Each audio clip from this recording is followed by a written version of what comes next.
and welcome to the e-commerce ops podcast of SyncSpider. Today I'm happy to welcome Aaron. Hey Aaron. Hey, how are you? Yeah, I'm fine, thank you. How are you, Aaron? Everything cool? Yeah, doing well. Thank you so much for having me. Yeah, absolutely. That's great. Aaron, let us dive right into the interview. How did you first get into e-commerce, man? Yeah, it's a great story. So I'm a supply chain guy. I studied supply chain at school. Was lucky enough to get into a competitive rotational program at Unilever.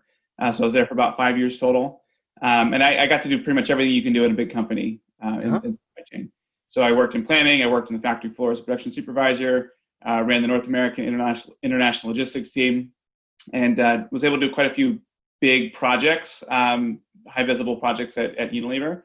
And was moving it pretty quickly, and honestly thought I was going to be there for about 25 or 30 years. Unilever is just a fantastic company, and I knew that I was lucky to be there. But I also knew early on that I wanted to get into e-commerce, and so I tried to network my way into the Unilever e-commerce teams, but it was kind of a classic catch-22, where I didn't have any relevant experience for them to want me on the team, but then I also knew that I couldn't get it at Unilever because of that. And so, I also just came to the realization that, Unilever is really built around full pallets to Walmart, and just wasn't going to be a leader in e-commerce compared to some of the other companies anytime soon. So I started looking outside. And around this time, I was introduced by a colleague to the founders of Hubble Contacts, the direct-to-consumer contact lens company. So Ben Kogan, Jesse Horowitz, and they had just raised their seed round. And I think they recognized that they actually had to pull this off and build a business. And so we got dinner one night, and Jesse just bluntly asked, so how do we supply chain? And that really triggered a series of events and work streams where we decided to work together, and I effectively built out the entire supply chain from the ground up. So sourced the factory in Taiwan, set up our parcel and fulfillment networks, built all the modeling, things like that. And ended up joining Hubble full time and was responsible for customer service, quality, regulatory, and supply chain at Hubble. Oh, cool. And one of the products that you currently contracted with is Mirror.co, which is really an insane product. And it's also interesting, they have 4.9 review rate of 5 stars of 181 reviews so far. The product is very interesting. Can you tell us a bit more about that? Yeah, so I should. Mirror's a fantastic company, and I've been really lucky to work with them. I'm there as a leader in the supply chain organization as part of the company that I started, Izba, and so probably good to give you a little bit of background on that and then dive into some of the stuff there, but. Basically, with the success of Hubble, recognized almost immediately that we were adding tens of thousands of subscribers beyond what we had anticipated, and we were able to meet that demand. And so we had no stockouts, 30 days of inventory, and I was spending only about 8 hours a week on the actual supply chain, about 60 or 70 hours a week on the customer service side.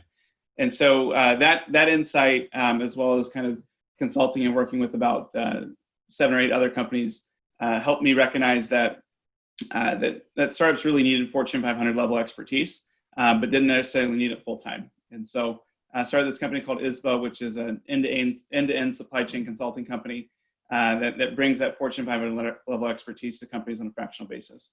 And so we work with companies of all different shapes and sizes, from pre-revenue seed stage companies to companies that raise hundreds of millions of dollars to Fortune 500 companies who are looking to get into the DC space. And so have been really lucky to be with Mir pretty much since the beginning in that capacity. And it's a fantastic product, and anyone who is listening to this that doesn't have one should get one. Yeah, that's really cool. Well, I don't think it's for me, but even I'm interested. But I'm not the sports guy and no workout guy. Doesn't matter, but I should do. And what role does automation play in the operations of your clients? Is automation something that you're looking at? Yeah, it's something that you constantly have to look at. Supply chain is really about taking the ambitions of the business and it's kind of where the ambitions and reality intersect, and how do you pull it off. And so you have to constantly be looking at automation, but I think you have to be careful not to look for automations for automation's sake. And so, with most businesses that we'll work with, they're reinventing themselves every 12 to 18 months.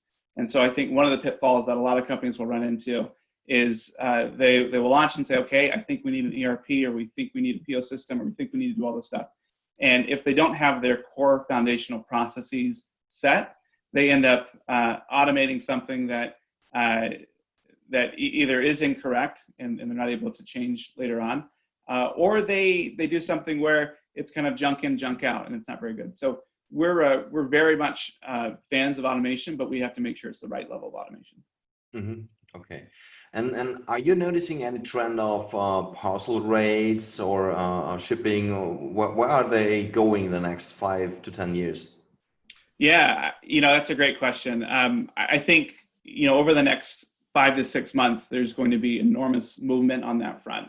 COVID has really been an accelerant for all the different trends that were going on. You look at UPS and FedEx and how, even though the volume was growing in the residential deliveries, their profit was still coming from commercial. And with COVID basically gutting the commercial, you've got a situation where you've got all this low margin, negative margin revenue that's coming through the FedEx and UPS network. And so they've had to tighten things up. We've had some clients that have been turned away by some carriers for, they're not taking on new clients at this time. You're also seeing the COVID surcharges that are coming that are most likely here to stay. And UPS just this last week announced, increasing the per parcel, not the base rate, but the per parcel rate by up to $3 for some e-commerce shippers. And so it's getting incredibly more complex. And I think, as you see, this demand increasing on the residential side, the carriers are just going to have to rebalance and get the cost structure to where it needs to make sense for them.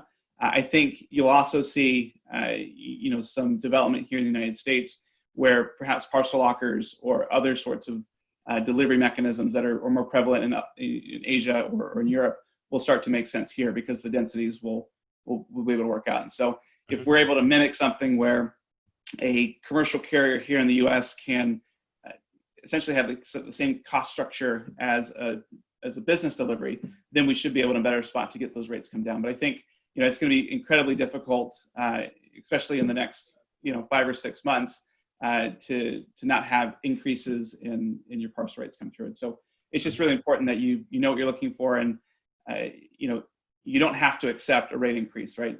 It's always helpful. And so if you've got the right team in your corner, you can look to mitigate those at the very least, if not push them down if you're going through growing.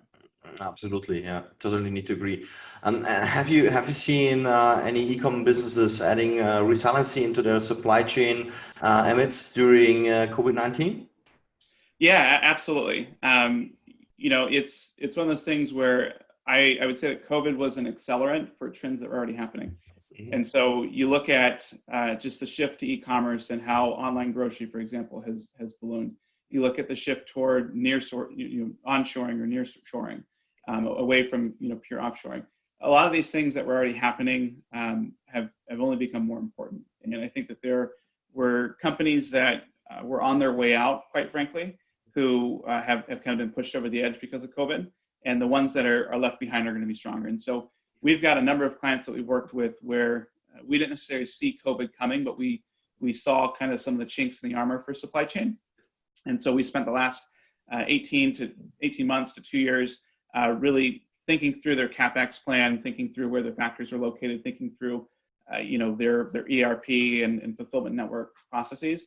And when COVID hit, they were actually able to go on the offensive and to soak up more retail space or more sales because they could deliver in ways that their competitors couldn't.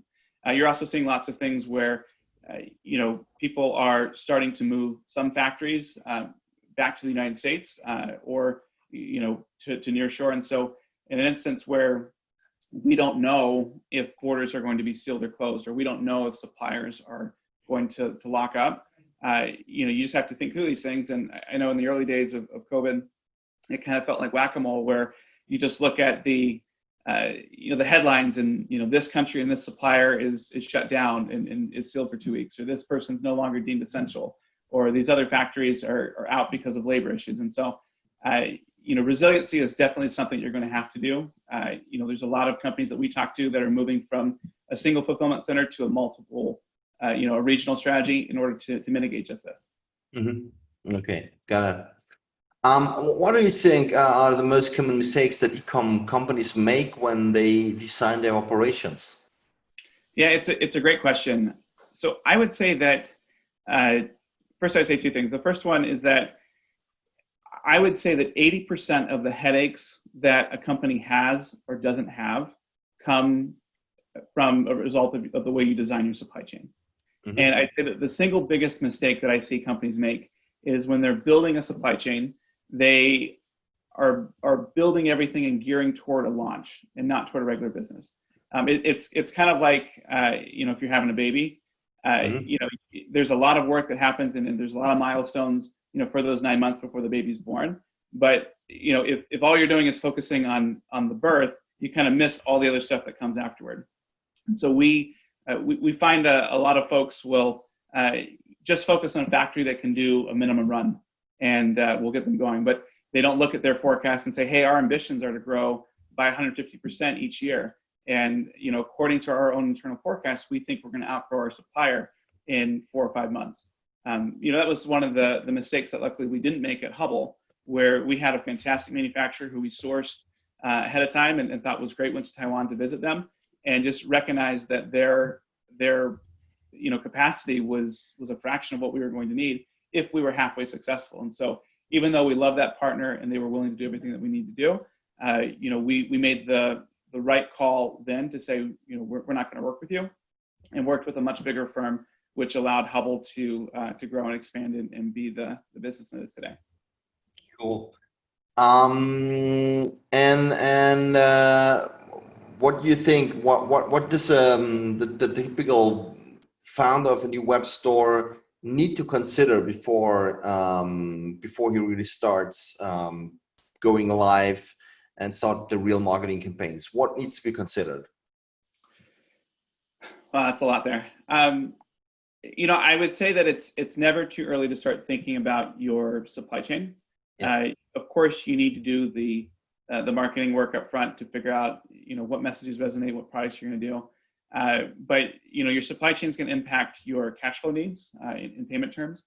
It's going to impact your margin structure and who you're working with from that perspective. But it's also going to impact your customer service and kind of that customer satisfaction. And so, I would say that as you're building, you're working on the marketing messaging, you should also be thinking about what is that experience and what's the value that your customer is going to go after. Is it something where they are really going to be interested in cheap products and fast delivery? Are you going more toward the personalization side? There's a number of companies. You look at Chewy, who successfully competed with Amazon because of their customer service. They were willing to keep people on the phone for as long as possible and try to surprise and delight.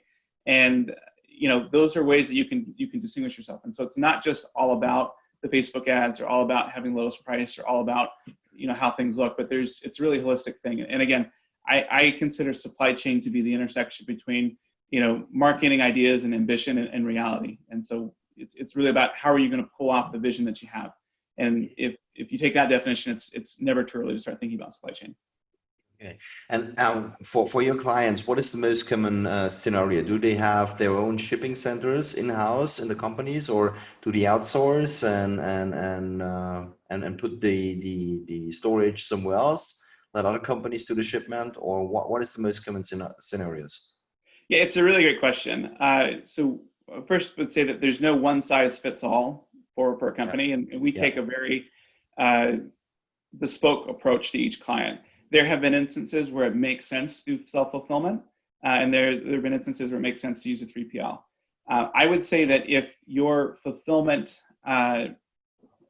your processes, or the way that you're going to do things is a competitive advantage, then that's something that you would want to own. I know of one startup that was in the sock business who, was able to, they decided to insource their fulfillment and do that. And they were able to embroider, to add all this personalization, and to basically get the order and fulfill much, much faster than anybody else. And so that was a competitive advantage. And if someone wanted embroidered socks for Christmas, they could guarantee delivery by Christmas up until, December 20th or 21st if someone placed the order. Whereas if you're going with a 3PL, that's more of a cost play, right? You're looking for more volume and margin savings there. And you just wouldn't be able to do that normally because it's going to take, in most cases, at least 24 hours for the order to come through and then to be manifest and shipped out. And so it really depends on what's unique to your brand and what is the core differentiator that you have in your business. What I see more and more is drop shipping directly from the manufacturer. So you just get the contract with the manufacturer, you do the store, and you let them drop ship your packages to the clients. Is this also a trend that you are monitoring? It's certainly a trend. I would say that this is a trend that is actually starting to go out of favor. Drop shipping is very good if you are just selling a brand with a generic commodity, right? You are basically tied to the abilities of that factory, and how well are they at fulfillment. Just because somebody's good at making a sweatshirt doesn't mean that they're good at packaging something up so it looks good. Yeah, absolutely. And so that's something you always have to think about. But if you are an Amazon seller or someone who has a very small business and is looking for more of a lifestyle business, then drop shipping can be a great way to not have to worry about things.